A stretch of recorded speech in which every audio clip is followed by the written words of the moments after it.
Election समनि मोनसे प्रतिश्रुति हिसाबै आङो मुख्यमन्त्रिनो बेखौ लिरना होयो। बर' खसाय मोनसे गावहाय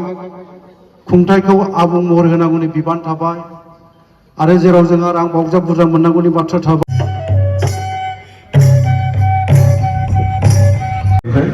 खुलुमबाय लोगोफोर, नोंथांमोनखौ आंनि मोनसे गोदान भिडिअ फिन खनसे गासैखौबो बरायनाय थाबाय। आं दंफैयो नैबे जोंनि नोगोरारि बैसागु जोंनि मोनसे बैसागु फोरबो खुंलांनाय मोनसे पेन्डेलाव, बे पेन्डेलाव माने दिनै माने इलेक्सन टाइम नालाय इलेक्सननि दिनै मोनसे सावरायमा मेल जादों आरोना। बे सावरायमा मेलाव जोंहा आसाम स्टेटनि सासे मिनिस्टार जोंनि बर'निनो उरखाव गोरा ब्रह्मआ नुजाथिफैदों। बेजों लोगोसे जोंनि BKW चिफ दङ, बेजों लोगोसे माखासे बर'नि दैदेनगिरिफोर दं आरोना। बेयाव माने दिनै बिथांमोना मा फोरमायलांनो नागिरदों, मा बुजायलांनो नागिरदों रायजोफोरखौ, बेजों लोगोसे ओमफ्राय मा फोरमायलांनो नोंथांमोनबो फोरमायनो होननानै भिडिअखौ नोंथांमोननि सिगाङाव लानानै फैदों। गासै बिथांमोना मा बुजायलाङो दिनैनि नैबे सावरायमा मेलाव नुजाथिफैनो हानाय रायजोफोरखौ नायब्लानो जाबाय गोबां माने ग्लोब ग्लोब नुजाफैदों आरोना। गासैबो माने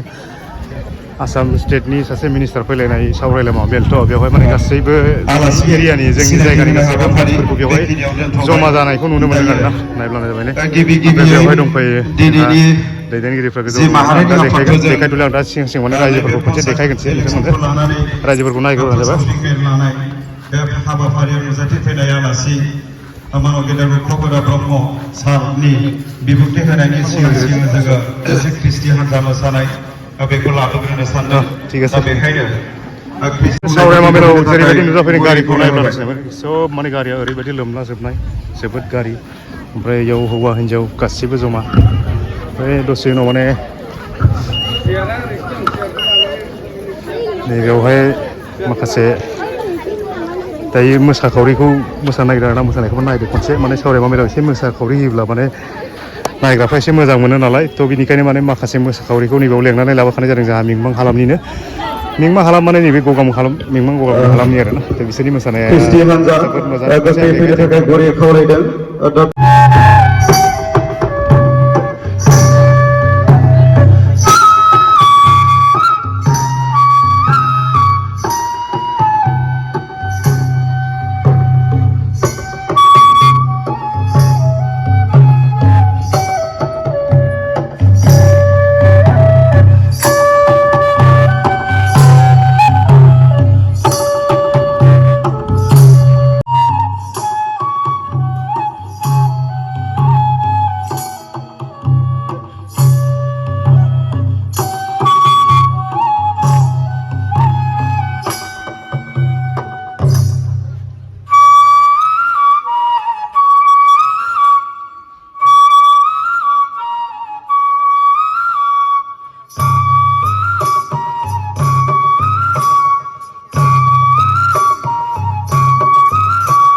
मावनायाव बा सोमावसारनायनि लामायाव जिउ बावलांदों माखासे मुंख्लं जालांदों बे सुबुंफोरखौ गोसोखांनानै जोङो 1 मिनिट बुहुमनि सेराव गावबा मोजां जागोन बायदि मोनदों आरो लोगोसे नै दाखालिसो थांनाय बारा गोबाव जाथाराखै 22 अक्ट'बर बियो जालांदों जम्मु काश्मीराव पहलगाम होननाय जायगायाव पाकिस्ताननि थिउरियाफ्रा अना खाना जोंनि हिन्दु मानसिफोरखौ गावथारदों सा 28 सा सुबुङा गावथारजादों खासि बिस्वयै बिथांमोनखौबो गोसोखांफानानै जों सिनाया जागायबाय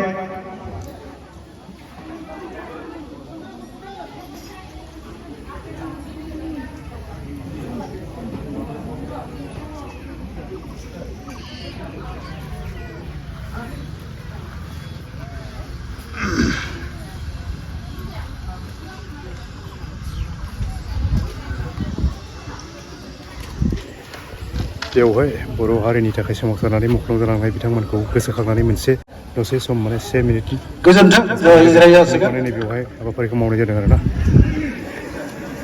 एसे सोलाय सोल' जाबाय आफादगिरिखौ पन्चायतनि आफादगिरि साननो आंनि सिगाङाव जोङो वार्ड मेम्बारनिफ्राय सायख'ना लानांसिगोन दा मोनसे पन्चायतनि सिङावहाय मोनसे गाव पन्चायतनि सिङाव मोन 10 वार्ड थायो मोन 10 वार्ड रावबो साथाम हायालै जि वार्डनिफ्रायनो सासे आफादगिरि सायख'नाय जागोन ओंखायनो जोङो जोंनि बिजाथिफोरखौ देरहाहोनायनि दा खामानि मावनांगौ बेखौ रोखा जानाया मोजां जोङो जे थांनाय बोथोरफ्राव जोङो जेरैहाय बाहागो लाबोदों पन्चायत बिसायख'थियाव दाबो बिदिनो जों बाहागो लानांगोन आनकन्टेस्ट देरहानानै थांबाय दा बावहाय जोंनाव नोबारियाव सासे आनकन्टेस्ट देरहानानै दं गासिबो माथो बादायनाय बोथोराव दंजोबो जुजिनांगौ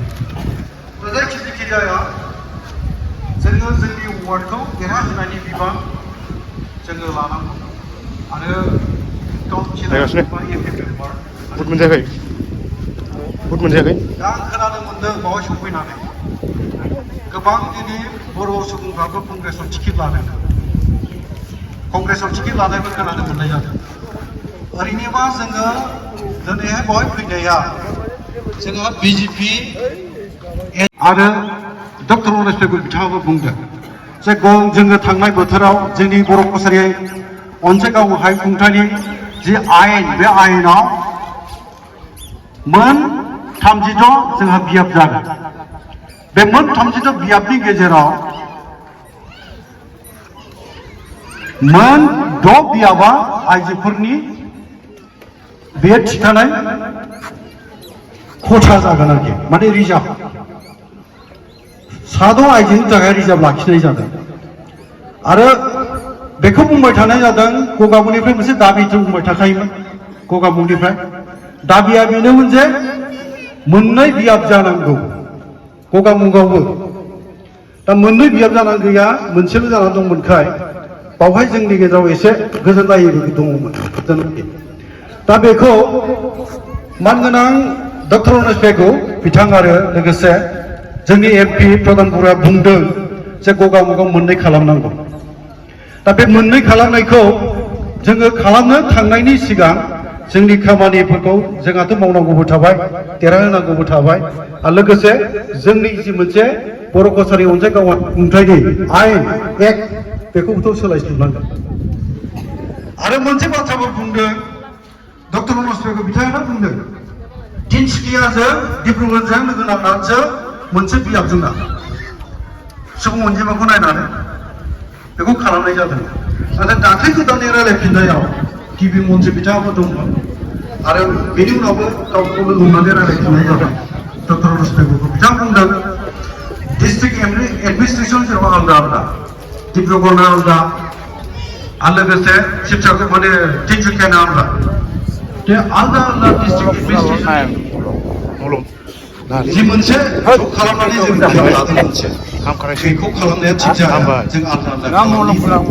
माने एसेल' भट थायोबाबो बियाबा आलादा आलादा जागोन होननानै बिथाङा बुंदों आरो गमामायैनो जोंहा ओमफ्राय मोनसे बिदिन्थिखौ रोखायै जों होलायनाय जादों बे जाहैबाय दिउरि अट'नमास काउन्सिला जनायाव मोनसे बियाब दङ बिथांमोनना भटार्सआनो 200ल' दा एसे बारायबाय जानांगौ 200 भटार्सजों मोनसे बियाब भटार्सखौ लानानै मोनसे बियाब जानो हायोबा जोंनावथ' बिनि बांसिन दङ दा ओंखायनो आलदा आलदा खालामनो होननाया फारसेथिं जोंनि थाखाय मोजांबो जागोन ओमफ्राय जिल्लायाबो आलदा आलदाखा आरो मोनसे जाहैबाय बङाइगाव आरो धुबुरी बे मोननैखौ सरजाबनानैसो मोनसेबो बानायनाय जादों बेवहायबो दा जोंनि जिल्लानि खुंथायखौ नायनानै बा आलदा आलदा जानांगौ होननाय बाथ्रा बेखौ बिथा खालामनानै बियाबखौ धुबुरीयावबो मोनसे आरो बङाइगावआवबो मोनसे दानो हायोबाथ' मोजां दा जायखि जाया बाथ्राखौ बिदि बुंनाय जादों मन्त्रि बिथांनि बुंनाय बाथ्रा आं सानदों बेयो मोगथां जाहैगोन आरो बे सावरायनायाव आं सानो जोंना बिदा गिदिर आदा गरखाव ब्रह्मआ थारैनो केबिनेट जिरायलायोबा बहायथ' बाहागो लानो हायो आरो गोबां समाव सावरायनायाव डक्टर रनज पेगुलजों लोगो मोनलायबाय थायो आरो बेबायदि जायोबा मोजां जागोन आं बयबो सावरायदों बयबो रायलायदों आरो बिदि जानायखौ जोंनि रायजो राजाया लुबैदों जेरावहाय बे मोगथां जाथों बेखौ आंबो बुंनो लुबैयो दा ओंखायनो रायजोफोर जेरावहाय जोंहा बर' कसारि ओनसोल गावहाय खुंथायखौ आबुं महर होनांगौनि बिबान थाबाय आरो जेराव जोंहा रां बावजा बुरजा मोननांगौनि बाथ्रा थाबाय बर' हारियाथ' जोबनो गैयै जेंनानि मोनसे हारि जेंनायानो जोबदों गावनि थांनानै थानायनि जेंनानि जेंना जोबनो गैयै जेंना जेरावबो ओंखायनो बेफोर जेंनाजों जुजिनानै सौसिलांनांगौबा जों बर'फोरनि गेजेराव आरो गुबैयै बुंनो थाङोबा धेमाजि जिल्ला बायदियाव जोङो मोजोमसेल' बर'फ्रा आलदा आलदा जानाया बे थिग जानाय नङा जोङो खौसे जानांगोन ज' जानांगोन खामानिफोरखौ मावलायनांगोन अब्लानो जोङो माबा नङा माबा बबेबा समाव जोङो हासिल खालामनानै लाहैनो हागोन बेबो मोगथांनि बाहेरा नङा ओंखायनो मानगोनां रायजोफोर बेखौनो जों गोसोखांनांगोन जोङो बिदा फंबाय आरो जोंखौहाय नोजोर होगासिनो दङ आरो बर' कसारि ओनसोल गावहाय खुंथायखौ जोङो बिसायख'थिनि गेजेरजों सायख'ना लाहैनांगोन आबुङै दाफुंनानै लाहैनांगोन आरो रां बावजाखौ जा बुरजा मोननांगौनि बाथ्रा थाबाय सोलोंथायाव जोंहा दिनै फोरोंगिरि मोनाखै जोङो गोबां फरायसालिफ्रा जेंनाजों दं बिदिनो मोगा मोगि जा बिउला बसुमतारी रिटायार्ड टिचार बिस्तिराम बसुमतारी लिडार एक्स बिएलटि ब्रह्म समाजनि दैदेनगिरि बिथांमोन बाथौ गौथुमनि दैदेनगिरि बिथांमोन गुबुन गुबुन धोरोमारि आफादनि दैदेनगिरि बिथांमोन बर' थुनलाइ आफादनि मावगिरि दैदेनगिरि बिथांमोन आरो गुबुन गुबुन बे जौसाङाव जिरायनाय आलासि बिथांमोन आरो नोलोबारि ओनसोलनि बरदलनि आनसलिक पन्चायतनि सिङाव थानाय गुबुन गुबुन जिपिनि सिबिनां रायजो राजाफोर आइ आफा बिदा फंबाय बिब' बिनानावफोर बेवहाय बिकेडब्लिउएसनि गिबि गाहाय मावफुं सोद्रोमा मिनेश्वर बसुमतारीनि माखासे गावनि बिबुंथियाव बुंलांनाय बाथ्राफोरखौ आंबो मोजाङै खोनासंदों बिथाङा नोंथांमोननिनो बे ओनसोलनि सासे बर' फिसा बर' बिमानि गोरबोनिफ्राय जोनोम मोननाय आरो सेंग्रा समनिफ्रायनो गावनि हारि माहारिखौ अननायजों लोगोसे बे ओनसोलनि बर' रायजो राजाफोरखौ मोजां मोननाय अननाय आरो सिबिनो लुबैनायनि मोनसे गोसो गोरबो बिथांनाव आबुङै दङमोन आरो बेनिफ्राय दिनैसिमबो बिथाङा बे ओनसोलजोंनो सिथाबनानै दिनै बिकेडब्लिउएसनि चिफ जाफैदों आं मिथिगौ जिबनाव बेसेबांबा गोलाव सम मिनेश्वर बसुमतारीखौ सासे फंबाय हिसाबैबो सासे हारिनि मावथि हिसाबै दुलाराय बर' फरायसा आफादनि मावथि हिसाबै बिएलटिनि सासे दैदेनगिरि हिसाबै एबा दा बिकेडब्लिउएसनि चिफ हिसाबैबो आङो लोगो मोनबोबाय बिथांनि गोसो गोरबोआव जेब्लायबो मोनसे गेबें सानस्रि दङ मानसिफोरखौ अननो लुबैनाय सिबिनो लुबैनाय दिनैबो बे बाथ्रायानो सिखारदों दा दिनै जे जोङो पन्सायत इलेक्सनाव बाहागो लादों दा मोनथाम खोलोबनि भट होनांगौ जाहैबाय बे जाहैबाय ग्राम पन्सायतनि वार्ड मेम्बारफोर मोनसे जाहैबाय आन्चलिक पन्सायतनि सोद्रोमा बिथांमोन आरो मोनसे जेडपिसिनि आरो आन्चलिक पन्सायतनिया हानजानि सिम्बलजों जागोन दा जोंनि हानजायासो नोंथांमोननि बे मिंमां ओनसोल एबा धेमाजि जनाय ओनसोलनि थाखाय DKWSC ओनसोलाव थानाय बर' फिसाफोरनि थाखाय हानजाया जाबाय बिजेपि आरो बिनि सिम्बला जाहैबाय पदमपुर नाथाय ग्राम पन्सायतआव वार्ड मेम्बारफोरनि थाखाय हानजानि सिम्बल थानाय नङा पलिटिकेल पार्टिफ्रा थोंजोङै बिजाथि फसङालासेनो निर्दलीयफोरखौ मदद होनाय जादों जेंनाया बाहायनो फैदों जिहेतु हानजानि टिकेट लानाङा हानजानि सिम्बलबो नांला पार्टिनि दा जायनो बेनो गसंनो हायो आरो राजनैतिक दलफ्रा निर्दलीय बिजाथिफोरखौ मदद होदों जानो हागौ दहाय बुंनाय बादि जोंहा प्रभातआ बुंनाय बादिनो न'खर मोनसेयावनो सानै साथाम वार्ड मेम्बारनि थाखाय इलेक्सन गेलेदों सोरबाया बिजेपि जानानै सोरबाया कंग्रेस जानानै आरो सोरबाया निर्दलीय जानानै हानजानि सिम्बल गैयाब्लाबो सिङाव जों सोरबा कंग्रेसजों लिंक लानानै गेलेदों सोरबाया गुबुन गुबुन हानजाजों लिंक लानानै गेलेदों बिसोरो सानदों मा आं देरहाथोंसै खारन बाहाय खुनु हानजानि केन्डिडेट गैया हानजानि सिम्बल बाहायलायनाय जानाय नङा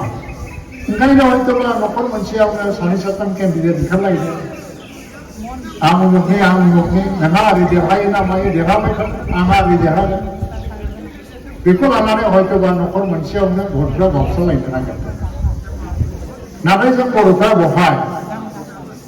मानो थाखाय भट होनांगौ पन्सायतआवलाय जोंनो मा नांगौ गिबियावनो जाहैबाय जों DKWSC आव थायो नङा होमबा बे ओनसोलाव आरो DKWSC आव थाग्रा बर' फिसाफोरनि नाम्बार 1 डिमान्डआनो जादों मा DKWSC नि इलेक्सन खुंनांसिगौ इलेक्सन खुंनांगौबा सिमाया थिग जानांगौ आरो समष्टि दाफामनाय हाबायाबो दाहालागै जोबनांसिगौ दा दासिमाव 3 बोसोर DKWSC आ 2021 निफ्राय इन्टारिम काउन्सिल हिसाबै सोलिबोबाय इलेक्टेड काउन्सिल नङा दा इलेक्टेड काउन्सिल नङा नालाय समष्टिबो गैया आरो समष्टि गैयैखाय आसाम गभर्नमेन्टआ बाजेट खालामनोबो पावार होआखै DKWSC आ दा गावनि बाजेट खालामनो हाया नालाय आसाम गभर्नमेन्टआ बाजेटनि थाखा हरा बाजेटनि थाखा हरनायमोनब्ला DKWSC नि नामावबो बुरजा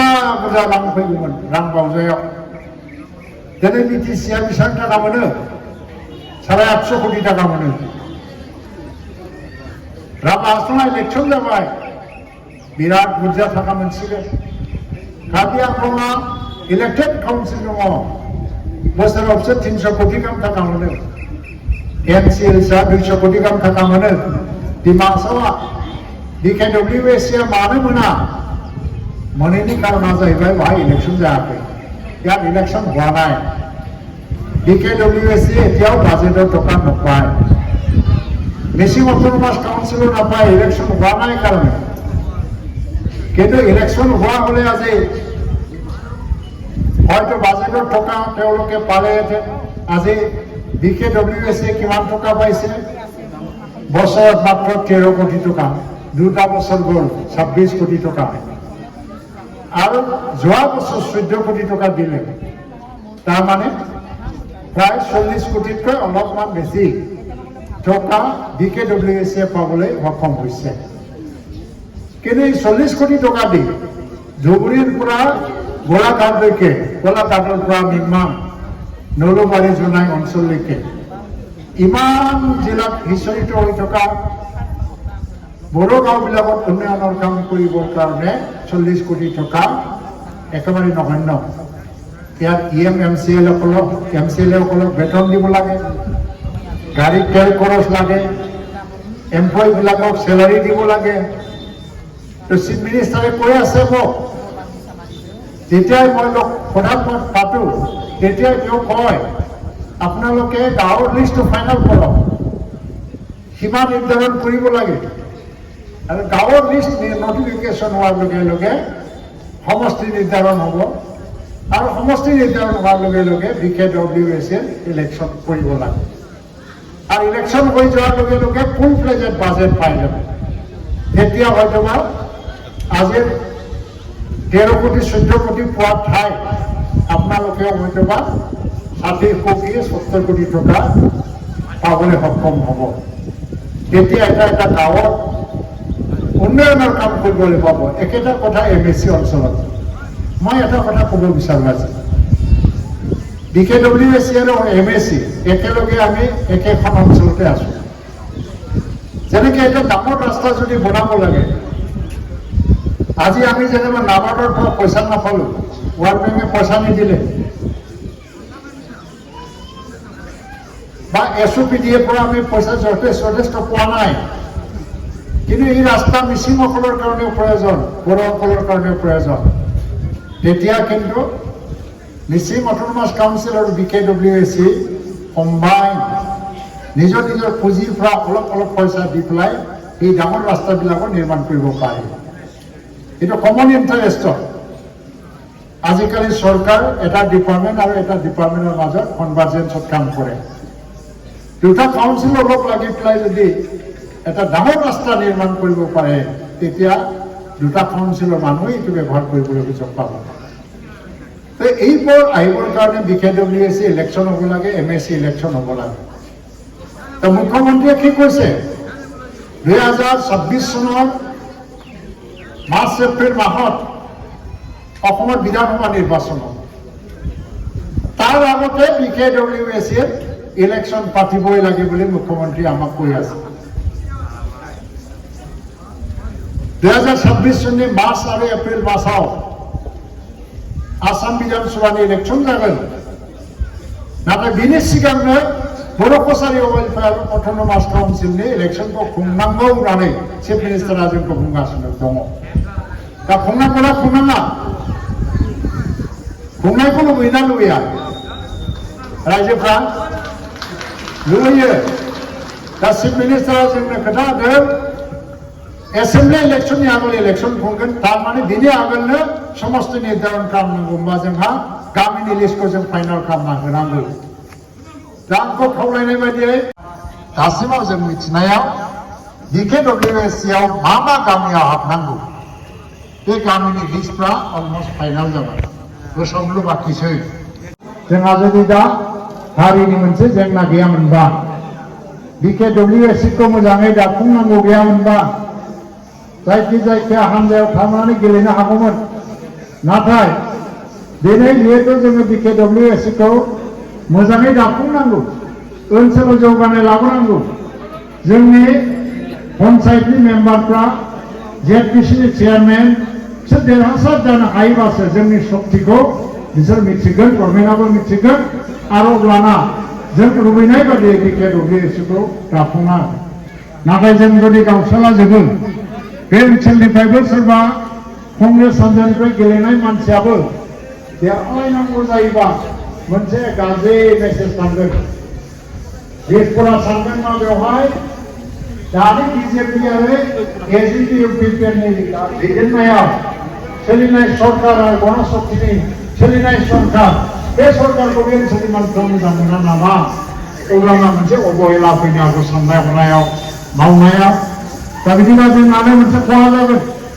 ओंखायनो समष्टिया नांगौ बायदि जानांगौ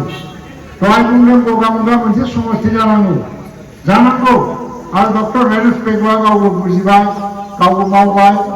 गावबो प्रधान बर'आबो बुंबाय सिमेन्सारफोरजों गगामुखजों मोननै आलदा आलदा समष्टि जानांगौ दहाय बुंबाय डिब्रुगड़ आरो तिनिसुकिया मोननै आलदा आलदा समष्टि जानांगौ बङाइगाव आरो धुबुरी आलदा आलदा समस्ति जानांगौबा नैबे दा डक्टर हिमन्त बिश्व शर्मा दैदेननाय सरकारा खामानि मावनो मोननांगोन नोंथांमोननि मदद मोननांगोन बावहाय क्षुद्र सात्रखौ लानानै जोङो सोरबा कंग्रेसनो भट होनाय सोरबा गुबुन हान्जानो भट होनानै दानि बे एनडिए गभर्नमेन्टखौ फेजेनलायनायनि षड़यन्त्रआव जुदि जड़ित जाफायोबा जोंनि आथिङाव जोंनो रुवा दाननानै लानाय बायदि जागोन जोंनि खैफोदखौ जोंनो लेंहरनानै लागोन कारण जोङो गाज्रि मोनगोन ओंखायनो बेखौ मावनो नाङा सोरबा कंग्रेसनि जानानै केन्डिडेट गसंदों दे जों आन्दाज मोनला निर्दलीय गसंबाय ग्राम पन्चायतआव जों मिथिला सोर बबे दलनि खिन्थु सिङावथ' मिथिलायगौ दा आन्चलिक पन्चायतआव फदम बिबार थानोसै जिल्ला परिषदआवबो फदम बिबार थानोसै ग्राम पन्चायतआव फदम बिबार थाला ग्राम पन्चायतआव मा जाय मानसिखौ जों सापर्ट खालामदों बिजेपिआ गणशक्तिया बिसोरखौ थाङै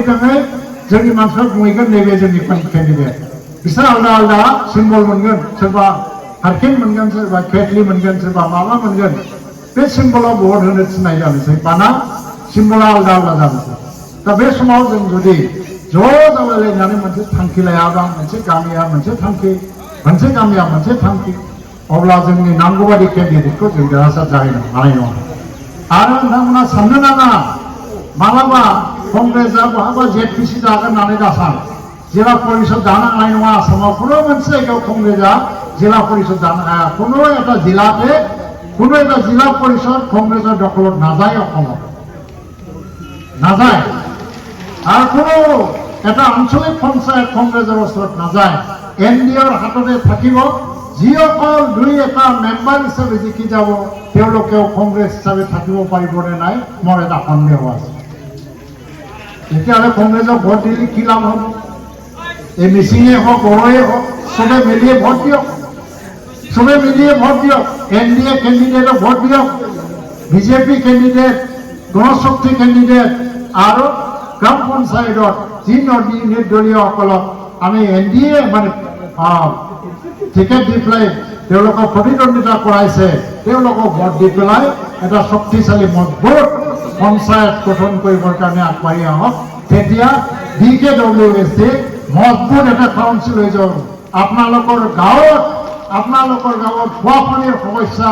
স্বাস্থ্যৰ সমস্যা স্কুলৰ সমস্যা সৰু সৰু সমস্যাবিলাক এনেই মানে সমাধান হৈ যাব পঞ্চায়ত থকাৰ লগে লগে আপোনালোকে দুটা ধৰণৰ বেনিফিট পাব পঞ্চায়ত सिस्टम थानाय मोननै रोखोमनि बेनिफिट थागोन जेब्ला BKWSC इलेक्शन जागोन अब्ला फुल फ्लेजेड बाजेट मोनगोन अब्ला BKWSC आबो बाजार बानायगोन एलपि स्कुल बानायगोन फिसा लामा बानायगोन टिउबवेल होगोन लोंग्रा दै होगोन स्वास्थ्य खन्दआव खामानि मावगोन बेबायदिनो आसनि लागोन फार्स्टिं आरो पन्चायतनि फैसा पन्चायतआव मोनसे पन्चायतआव खमैबाबो 2 कोटी 3 कोटी टाका फैयो पपुलेशन जनसंख्या अनुसारे बुरजा जनसंख्या थानायाव 3 कोटीनिबो बारा टाका फैयो दा BKWSC आबो खामानि मावसै पन्चायतआबो खामानि मावसै अब्ला नोंथांमोननि बे ओनसोलाबो जौगासार जानो हागौ अब्ला बेखौनो जोङो सुजुग नायनानै जोंनि क्षमताखौ जोंनि आखायाव लानांगौ बे खेबसे प्रथमबार एबार सुजुग मोनदों पन्चायत मा कंग्रेस मा गुबुन हान्जा गासिबो गाज्रि दा दिसफोराव जाय शासन दं बेखौनो मजबुत खालामनो थाखाय जयै खनसे भट होगोन अब्लाना जोंनि केन्डिडेटफ्रा देरहागोन नोंथांमोननि जेटपिसिनि प्रेसिडेन्टआ जेटपिसिआव जिल्ला परिषदआव गसंनाया बिथाङा जाहैबाय सासे दैमारि मेडाम दैमारि मुङा खेवमालि बरदेउरि दैमारि बिथाङा गसंदों बिथाङा खनसे गसंनानै खनसे खुलुमहरदो हागोन ना हाया देरहानो हागोन माने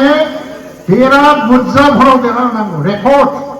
नोंथांनि धेमाजि जिल्लायाव रेकर्ड जानांगौ आरो नोंथांमोननि नैबे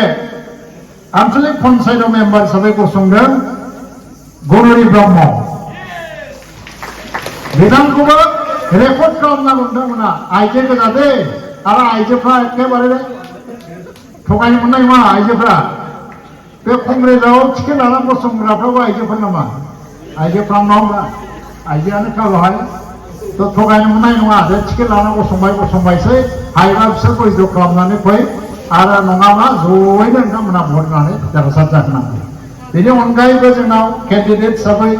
गोबां दं आं बिथांमोननि नामखौ मख'ला बेहाय जिहेतु फैयाखै इन्दिरा बसुमतारी होननाय एपि मेम्बार बिथाङा मध्यमिक मान जिपिनि बिथाङाबो खेबसे गसंनानै फोरोंहरनांगौ बिथांखौ देरहाहोनांगौ दिनै आं मोजां मोनदों जायफोरनि थाखाय आं दिनै केम्पेइन खालामनो फैदों थ' गासिबो आइजो केन्डिडेट बेवहाय दा दङ आइएसआव आरो बिथांमोना देरहालाङोबा डेभेलपमेन्टनि थाखाय जेराव जेराव आइजोफ्रा मेम्बार जादों प्रेसिडेन्ट जादों बेवहाय साबसिन डेभेलपमेन्ट जाखादों जाहैदों आसामाव जेराव दा बेयावबो मोजां जागोन आं सानो दिनै नोंथांमोना माखासे गाव गावनि जेंनाखौ बुंदों जिल्लानि आसामाव गासै जोङो दा नायोबा 1,08,00,000 मानसिया भट होगोन पन्सायत इलेक्सनाव 1,08,00,000 मानसिया मानो होननानै बुंबा 3,40,00,000 मानसि थानाय आसामाव माने 1,08,00,000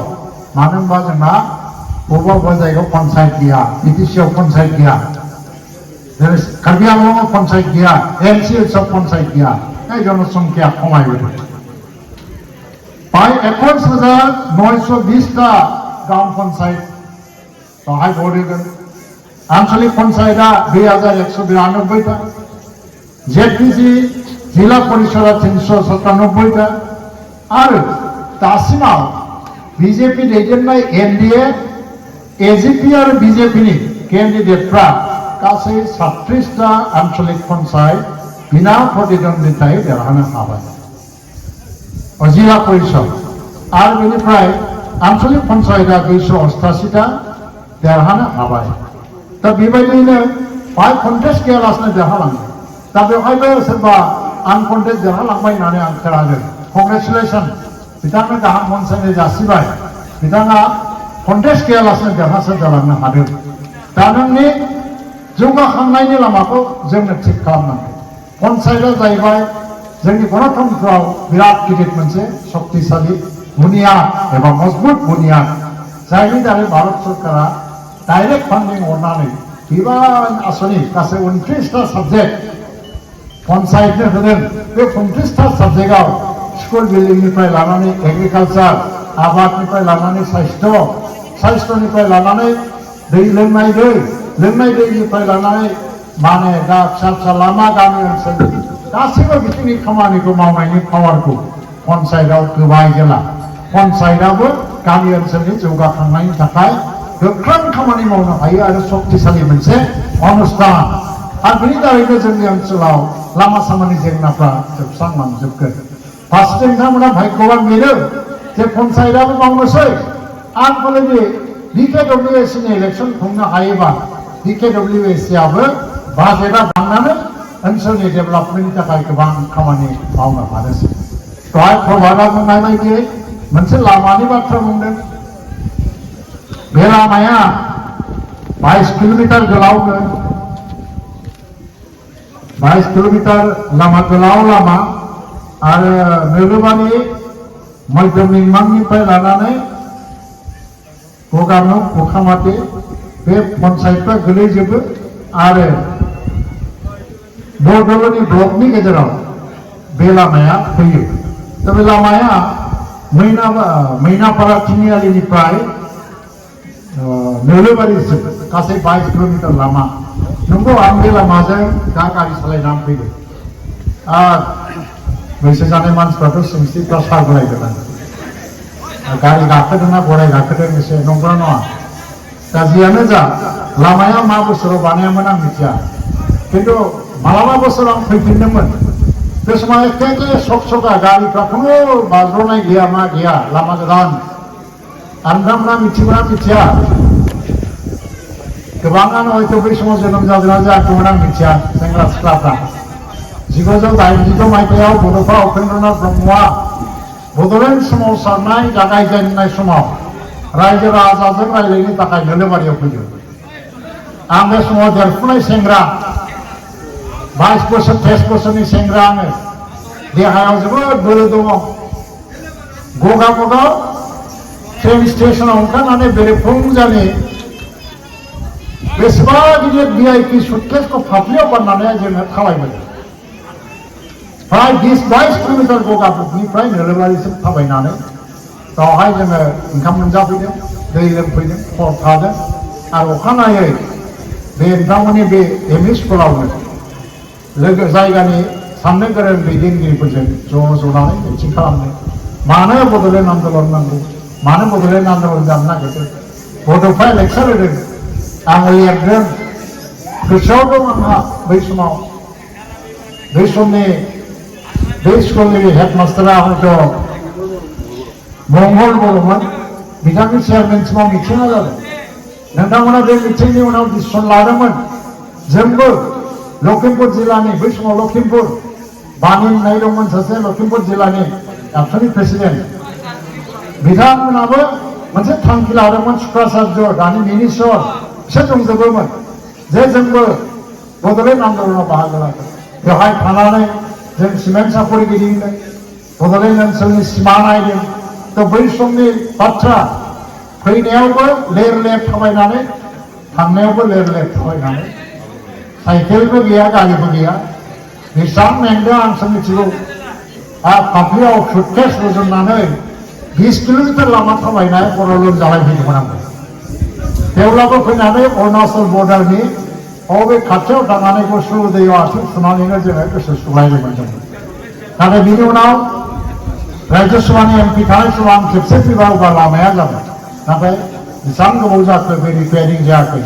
हयथ' बे लामाखौ रिपेयारिं खालामाखै ओंखायनो दिनै बे लामाया जोबोद गाज्रि अबस्था निस्सय बे मोनसे प्रप'जालाव दं अफिसाव प्रप'जालाव दं जागोन खिन्थु टेकआप खालामनाय जायाखै दिनै आं खोथा लांगोन नोंथांमोननो इलेक्सन समाव फैदों जेला इलेक्सन समनि मोनसे प्रतिश्रुति हिसाबै आङो मुख्यमन्त्रिनो बेखौ लिरना होगोन जे बे लामाखौ रायजोनि स्वार्थआव मावनांगौ होननानै आङो लिरना होसिगोन लोगोसेयैनो बाहाय गोबां हयथ' जेंना दं आङो खावलायदों रायजोफोर गोदो गोदाय नोंथांमोननि बाहाय बांसिनानो जोबोद गोरिब न' बां गैया जों जेला फैनानै थाफैजेनो सानफ्रोमबो मानसिनि न'आनो हयथ'बा थुरि जिगाबनि एबा औवानि थिंनि न' थानाय मानसिया साफा सानैल' जों बेवहायनो थानानै थांदों नोंसोर जेखौ जादों बेखौनो जानानै थांदों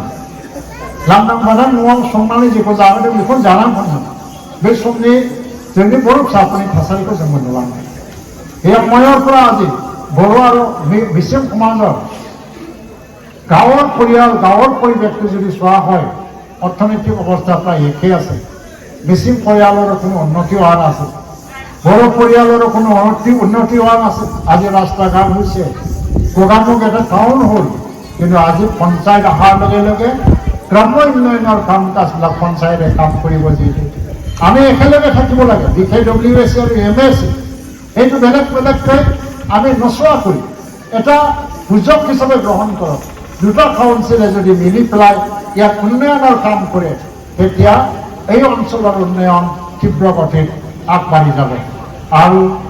ভাই ভাই হিচাপে দুয়োটা সম্প্ৰদায়ৰ মাজত মিলা প্ৰীতিৰে জনজাতি হিচাপে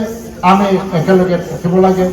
আৰু কোনো ধৰণৰ বিভেদ ভাৱ নোহোৱাকৈ আমি উন্নয়নৰ কাৰণে কাম কৰক আমাৰ ল'ৰা ছোৱালীসকলক ভৱিষ্যত প্ৰজন্মক শিক্ষিত প্ৰজন্ম এটা তৈয়াৰ কৰি পেলাই অসমখনক ভাৰতখনক বিভিন্ন ঠাইত গৈ পেলাই আমি জীৱন জীৱিকা বা জীৱন নিৰ্বাহ কৰা সমাজক সেৱা কৰা দেশক সেৱা কৰা ৰাজ্যক সেৱা কৰা এইবিলাক কাম কৰিবলৈ যাতে সুযোগ পায় তাৰ কাৰণে আমি ব্যৱস্থা কৰিব লাগে মিচিং যুৱকসকল অতি প্ৰতিভাৱান লগে লগে বড়ো যুৱকসকলেও আজিকালি বহুত প্ৰতিভাৱান সুযোগ পায় তেওঁলোকেও ACS হ'ব পাৰে সুযোগ পায় তেওঁলোকেও ডক্টৰ ইঞ্জিনিয়াৰ হ'ব পাৰে কিন্তু তাৰ কাৰণে এটা স্পন্সৰশ্বিপ লাগে আজি BTC চৰকাৰে নিজৰ সীমিত পুঁজিৰ দ্বাৰা দি ACS তৈয়াৰ কৰি আছে নিজৰ সীমিত পুঁজিৰ দ্বাৰা দি ডক্টৰ তৈয়াৰ কৰি আছে ইঞ্জিনিয়াৰ তৈয়াৰ কৰি আছে 4টা বছৰত তাৰ পৰিৱৰ্তন আমি দেখিছোঁ প্ৰত্যেক বছৰত ACS অফিচাৰ ওলোৱা আৰম্ভ হৈছে প্ৰত্যেক বছৰত ডক্টৰ ইঞ্জিনিয়াৰ ওলোৱা আৰম্ভ কৰিছে আপোনালোকৰ এই অঞ্চলত ধেমাজি জোনাই অঞ্চলত এই ধৰণৰ এটা পৰিকল্পনা লৈ আমি আগবাঢ়ি যাব লাগে ইয়াত যৌথভাৱে আমি আগবাঢ়ি যোৱাটো ভাল মই ভাবোঁ অসমৰ যি পঞ্চায়ত নিৰ্বাচন আছে এইটো সুইপ কৰিব গোটেই অসমতে NDA আহি যাব ইয়াত কোনো বেলেগ দলৰ নাহে কংগ্ৰেছ দলৰ নাহে দুই এজন আহিলেও তেওঁলোকে তিষ্ঠি থাকিব নোৱাৰিব চব ধৰি ল'ব লাগিব কাৰণ য'তে য'ত ZPC আছে তাতে NDA ZPC হ'ব য'ত AP আছে তাতে NDA AP হ'ব কেইটামানৰ বাহিৰে আমি প্ৰায় NDA মিত্ৰজোঁটে এইটো চবকে দখল কৰিব পাৰিব বুলি মোৰ দৃঢ় বিশ্বাস আপোনালোকে ভাগ্যৱান ৰমেশ পেগুৰ দৰে এজন প্ৰতিভাৱান আৰু দক্ষ মন্ত্ৰী এজন আছে আপোনালোকৰ অঞ্চলত ডেভেলপ কৰিবৰ কাৰণে ভুৱন পেগু আৰু প্ৰধান বৰুৱা MP বা MLA হিচাপে তেওঁলোকে যথেষ্ট সক্ৰিয় নিজৰ অঞ্চল ডেভেলপমেণ্টৰ কাৰণে মদ তৰবৰ পৰাও মদ য'ত পুঁজি ইমান নাথাকে কিন্তু সয়েল কনজাৰ্ভেশ্যন ডিপাৰ্টমেণ্টৰ পৰা ধেমাজি আৰু জোনাই অঞ্চলত আমাৰ মন্ত্ৰী আৰু ভুৱন পেগুৱে অনুৰোধ কৰাৰ মৰ্মে বহুতকেইটা স্কিম মই ধৰি দিছোঁ আৰু হেণ্ডলুম টেক্সটাইল ছেক্টৰতো বহুতখিনি কাম কৰা হৈছে অনাগত সময়ত মই আছোঁ আপোনালোকৰ এই समाव जों दंबाय थायो जों बर' फिसाफ्रा गाव गावनि फिसा फिसौफोरखौ गोग्गो जेनेरेसन दानानै गेरेमसा हारि दानांगौ जों मालाबाबो बावा आं मालाबाबो बावा आङो दिनै मन्थ्रि गाबोन मन्थ्रि नङाब्लाबो आंनि गोसो गोरबो सिङाव नोंथांमोन बे ओनसोलाव थानाय रायजो जानाय बर' फिसाफोरनि बाथ्राफ्राबो जेब्लायबो गोसोआव थालायगोन नोंथाङाबो बावनो नाङा अनलायनाय खौसे लालायलायनानै जोङो सारा मुलुगाव जोंखौ मोनसे गोग्गोरा आरो गेरेमसा हारि दानायाव जों बयबो आवगायलांनांगौ BKWSL BTC जोंनि गेजेराव खुनु डिफारेन्स लाबोनो हाया जों BTC आव थादों नोंथांमोना BKWSL आव थादों बिदि होननानै हारियाव गावस्रालायनाय एबा डिफारेन्स फैनो नाङा जोङो एक बर' फिसा हिसाबै जौगालांनांगौनि थाखाय दुलाराय बर' फरायसा आफाद UBP बर' थुनलाइ आफाद एबा गुबुन गुबुन आफादफ्रा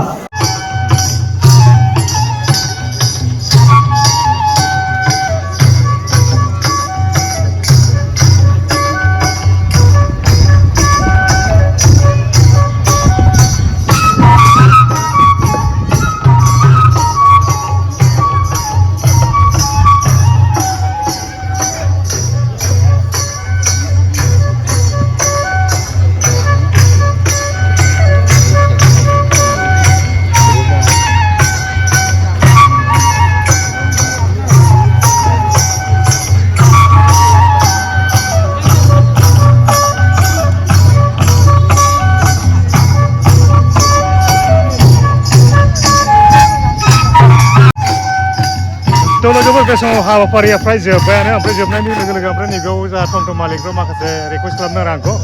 नैबेयाव बे टमटम मालिकफ्रा गोबां माने सहाय होफैदों बिसोरबो माने गासैबो बेयाव मिथिङाव फैनायफोरखौ बिसोरनो लाबोजोबदों आरोना बेयाव गोबां टमटम मालिक टमटम दंसै आरो नायब्लांजोबबाय सोरगिदिं माने गासैबो टमटमानो गोजा आरोना टमटमजोंनो फैनाय गोजा गासैबो माखासे पार्सनेल गारि दं पार्सनेल गारिफोरजोंबो फैदों ओमफ्राय बे टमटम मालिकफ्रानो रोगादों आरोना नायलांदों जोंनि नोलोबारि बा गगामुग हालामनि गासैबो टमटमा जोंनि गगामुग हालामनि गेजेर गासैबो नायलांजोबबाय बिथांमोना रोगादों बेसेन नाङालासिनो रोगादों नामा बेसेन नाङालासिनो ना बेसेन गोनां बेसेना दङ बेसेन दं थ' बेसेन दं आरोना थ' बेफोरनो गासैबो लानानै बे टमटमानो गोजा आरो लोगोसे टमटमा नैबे पारमानेन्ट नङा बिसोरना माने पार्टियाव जेब्ला मिथिं जायो बेखौ खानांगौ नङा होमब्ला पारमानेन्ट नङा होमबा बेनारफ्रा बेफोरनो बे समाव माने माबायाबो जोबनानै थांबाय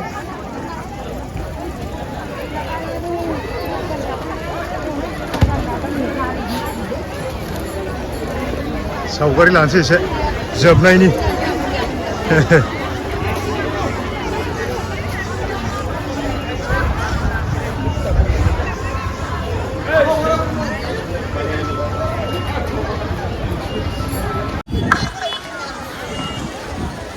थ' लोगोफोर दिनैनि हाबाफारिया बेखिनियावनो जोबनानै थांबाय जोंहा मिनिस्टार बिथाङाबो थांबाय लोगोसे रायजोफ्राबो थांजोब्बाय बेखिनियानो ओमफ्राय बेनो आरोना लोगोफोर गामाखालि बोसोराव जानाय बायदि दिनैबो माने बेबायदि हाबाफारिया जादों मानो होनबा जोंनाव माने बर'नि माहारि आफादा जोंनि एरियानि बर' रायजोफोरखौ खावलायफैदों थ' मोनसे दोलोआव माने भट होनांगौ होननानै बिजाथियाव माने सासे मोनसे दोलोआवनो भट होनांगौ होननानै खावलायफैदों आरोना थ' रायजोफ्रा मा सानदों मा मादों मिथिया जोंनि गासैबो बर' समाजावथ' बर' हारियावथ' जोंना मोनसेल' दोलोनि पार्टि थानानै गासैबो पार्टि माने पार्टिनि मानसि थायो थ' बेबायदि बेलायाव माने जोंनि नैबे बिथांमोना फोरमायफैनाय बायदि जोंनि माहारि आफादा फोरमायफैनाय बायदि नोंथांमोना मा सानदों मा मादों एसे कमेन्ट्सफोरखौ बुंलायनानै फोरमायनानै खोन्थाहर आरो ना थ' जोंनियावथ' माने मोनसेल' पार्टि थाया नालाय गासिबो पार्टिनि मानसि थायो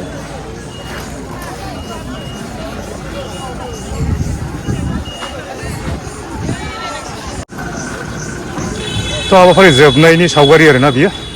एसे नायदो এইটো হ'বলৈ গৈ আছে মুখ্যমন্ত্ৰী আৰু